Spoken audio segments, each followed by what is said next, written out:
for this workshop, Buying, Renting, and Refinancing, Tips and Guidance for Knowing When It Is the Right Time to Buy. I am Janelle Cross. If you've attended other sessions, you've been introduced to the 3 stages of financial wellness.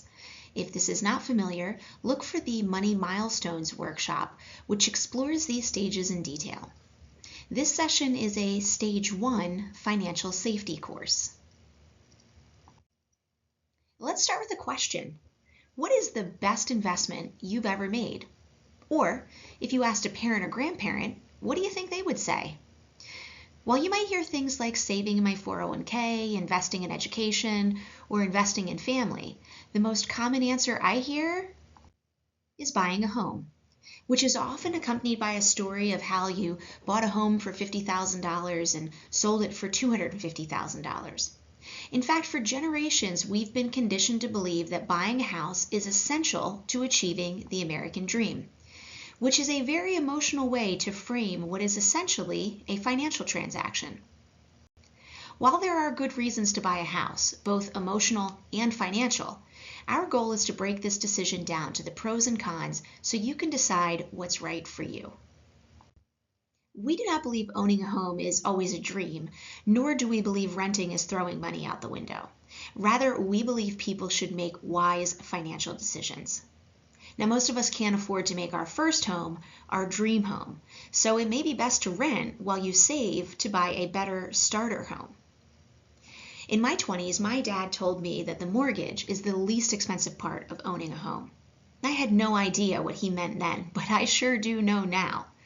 Home ownership means improvements and repairs. Homes in need of TLC can cost less initially, but unless you've got some DIY skills, you may wind up spending a fortune to hire the folks you'll need to do the work for you. Think about the cash flow of renting versus buying. Rental companies do require 2 months' rent and a security deposit, but that's likely less than the down payment you'll need for a mortgage. Also, rent payments also often include things like utilities and trash, which can make budgeting easier. Both owning and renting come with maintenance costs. When you rent, however, the landlord pays those often large and sometimes unexpected bills. And finally, the size of your down payment impacts the cost of your mortgage. The less you put down, the more you'll pay. So better to rent a little longer and save more. But how will you know when you are ready to buy? First, you'll have steady income. A steady income is considered when lenders decide whether or not you qualify for a mortgage. Next, don't break your budget. Your mortgage payment should not exceed 25 to 35% of your monthly income. Remember my dad's advice, the mortgage payment is often the least of your home expenses. Do you have an emergency savings account with 3 to 6 months worth of expenses? Remember, as a homeowner, when the air conditioner breaks in August, you, not the landlord, will be footing the bill. Also, are you credit ready to be a homeowner? Your credit score is a major factor in determining your mortgage interest rate. If you have debt or a below average credit score, your interest rate and monthly payment will be higher. Finally, are you emotionally ready for everything that comes with owning a home? Home ownership is a big responsibility and can lead to stress. Don't get me wrong, there's a lot of enjoyment too. But if you buy before you're ready, the joy will be less and the stress will be more. This is our hierarchy of financial needs. We must start by meeting our basic needs located at the bottom if we want to build a good foundation for our financial lives. The hierarchy helps us prioritize the seemingly endless demands for our dollars. Notice that goal-based savings, which includes saving for a home, is in the middle, not the bottom, of the pyramid. Before you buy a home, you should establish savings accounts for emergencies and medical costs, be contributing to your employer's retirement plan, and have a plan in place to tackle any high-interest debt. Tackling these things before you buy will go a long way to ensuring you are both emotionally and financially ready to take on a mortgage. Buying a home is a long-term investment. Before you buy, consider how long you're planning to stay put. What is the likelihood a job change could require you to move? Or maybe you'll start a family and you'll need a bigger place. You spend money up front in a real estate investment, quite a lot of money actually. And to make money in a real estate transaction, you need to experience appreciation or an increase in value. And like any investment, appreciation takes time. We recommend you feel confident you'll stay put for at least 7 years before you commit to a real estate purchase. If the financial stars aren't aligned yet, don't worry. It's better to rent longer than it is to jump into a mortgage too soon. Focus on living within your means. Create a budget to determine just how much of a payment you can afford. Our Dollars and Cents workshop can help you get started. 35% is the maximum portion of your monthly income you should spend on your mortgage payment. When you're ready to start house hunting, you'll want to get pre-approved. Keep in mind, lenders make more money on bigger loans, so that pre-approval amount may very well come with a payment that's more than the 35% and beyond your means. So stay focused on your budget and what you can afford, instead of getting emotionally drawn into the dream of a bigger house, a bigger mortgage, and bigger stress. Also remember there are several components of that monthly payment. First is the repayment of the purchase price or principal. Then there's the interest you pay the bank. You'll also pay property taxes and homeowners insurance. If you live in a community or a development, you might have homeowners association fees. And finally, if you make a down payment of less than 20% of the purchase price, you will likely have to pay primary mortgage insurance, or PMI, as well. Let's look at how PMI affects your monthly payment and the total cost of your purchase. In this example, the house costs $269,000. The mortgage interest rate is 4.54%, and a 20% down payment will cost almost $54,000. The total monthly payment will include principal and interest expenses of $1,095, $280 in taxes, and $79 for insurance. If a 20% down payment is too much, you'll have an additional monthly cost for PMI because the lender considers you a higher risk if you can't afford to invest as much in your down payment. The first bar shows the monthly cost for a buyer that put 20% down. Their total payment is $1,451. Let's say you can only put down 10%. The additional PMI will increase your monthly payment to over $1,650. And if you can only afford to put 5% down, your payment might be closer to $1,725 per month, almost $300 more than a borrower who doesn't have to pay PMI.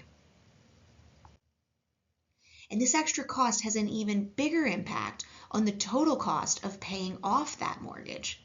For the borrower who put 20% down, it'll cost them $523,000 to pay off that $269,000 mortgage over a 30-year period. But as you can see, the cost of putting down less than 20% and paying PMI adds up over time. Let's talk about two more things that will impact the monthly and total cost of your mortgage: the length of the mortgage and your credit worthiness. First, the sooner you promise to repay the bank, the less interest they'll charge.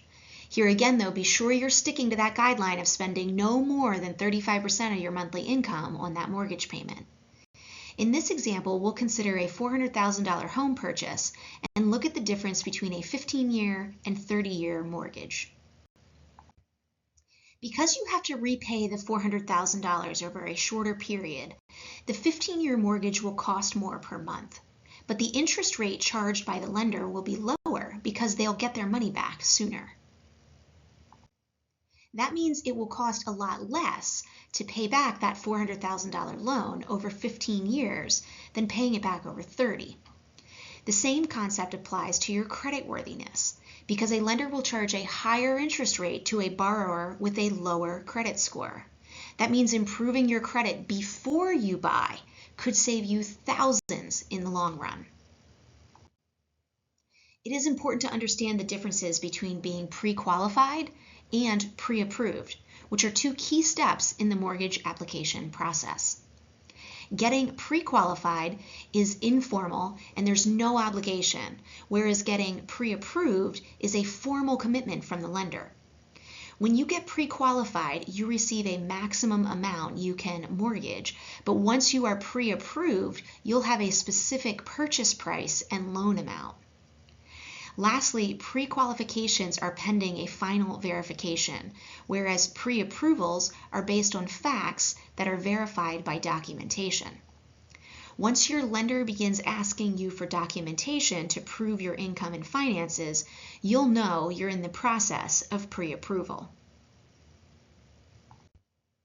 As you can see, there are a lot of costs in buying a home and additional costs in owning that home. There are also closing costs due at settlement to pay real estate agents, title agents, etc. There's escrow, which is a bucket in which you make monthly deposits the lender uses to pay taxes and insurance bills when they come due.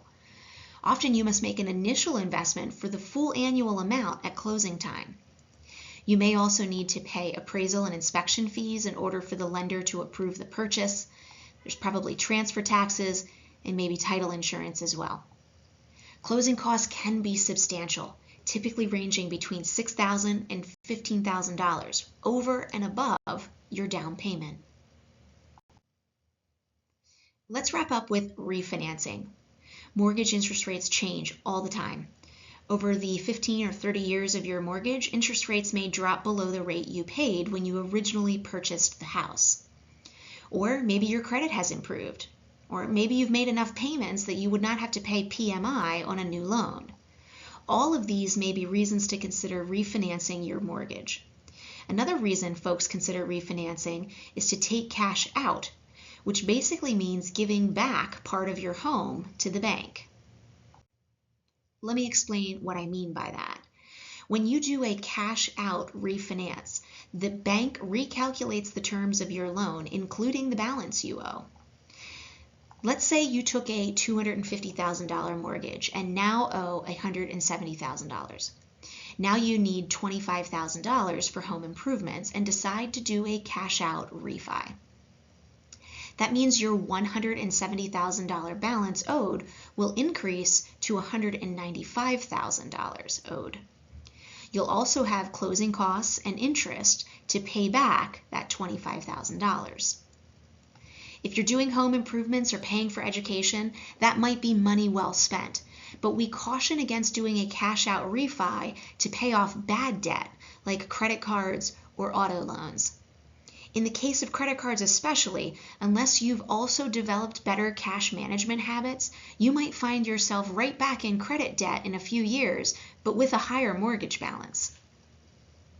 And when it comes to car loans, make sure you consider those closing costs. Even at a slightly higher rate, you might still be better off with an auto loan. Before we move on, I want to emphasize the importance of considering closing costs involved in refinancing. Closing costs benefit the bank, not you. Sure, a lower interest rate is great, but you'll have to spend money in order to save money. You might be better off making additional payments on your existing loan. This can be a tricky calculation, but online calculators can help. Or you can talk to a financial advisor. And finally, make sure you're going to stay in your home long enough for the refi costs to make sense. If it costs you $8,000 to refinance your loan and you only save $200 a month in your payment, it will take you 40 months or almost 4 years to recoup that $8,000 expense. Here are some final thoughts as you consider this important long-term financial commitment. If you are unmarried buyers, whether a couple in a relationship or family members, be sure you can answer questions like who will be listed on the title, who will be listed on the mortgage, who is actually purchasing the home, what happens if someone wants to move, and what happens if someone dies. Next, be sure to negotiate. Ask the realtor if they will accept a flat rate to simply write an offer and contract if you already found the house you want and are comfortable making the offer to the seller yourself. Also, shop around for real estate agents and lenders. Next, know the real estate market and how it impacts housing prices. In a buyer's market, there's more housing inventory, so prices tend to be lower. In a seller's market, inventory is lower or houses are selling faster, so prices tend to be higher. The more you pay for a house, the longer it takes to realize that appreciation that makes the purchase a good investment.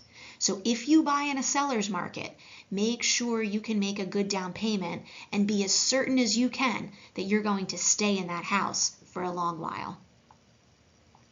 Finally, do everything you can to set yourself up for success.